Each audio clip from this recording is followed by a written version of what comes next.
The challenge is to build momentum towards self-sustaining, accelerated improvement in energy efficiency, and also to enhance global cooperation to achieve this goal. Likewise, energy access is equally central to our response to climate change. I think the previous speaker already emphasized that.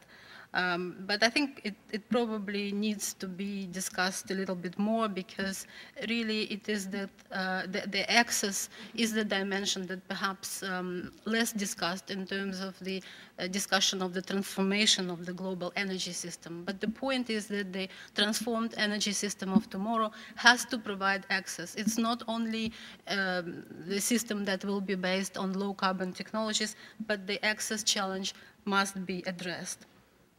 Despite the fact that more than 1 billion people gained access to electricity over the past 20 years, I'm sure you know the figures, nearly 1.6 billion still lack access to electricity, and 2.5 billion continue to rely on traditional biomass. Until we solve this problem of access, we cannot really solve the problem of climate change. So it's not really at odds with the climate change objectives, but it's rather integrated, and it should be integrated in terms of the implementation action of whatever outcome we have from Copenhagen.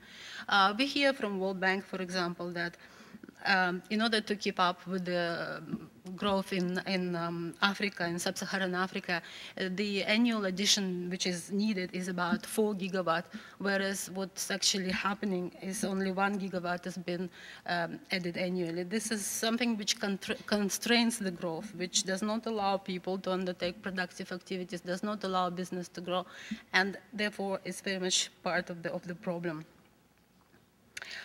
Both energy access and energy efficiency are fundamental to transforming the global energy system to sustainable low carbon pathway.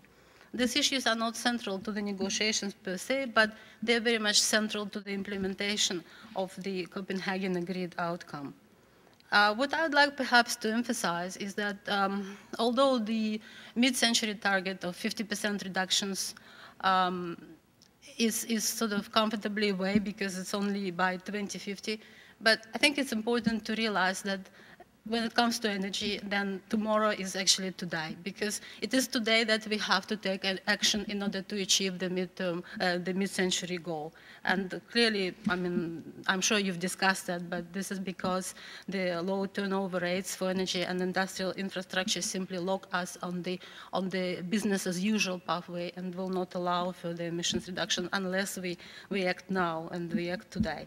And my second point that I would like to emphasize is again about energy access. I think it's important to understand that energy access is a key element to the transformation to a decarbonized and sustainable global energy system that can deliver universal access and to meet social and economic goals and climate change goals. And from my perspective, herein lies the greatest opportunity and probably the greatest challenge of our time. Thank you.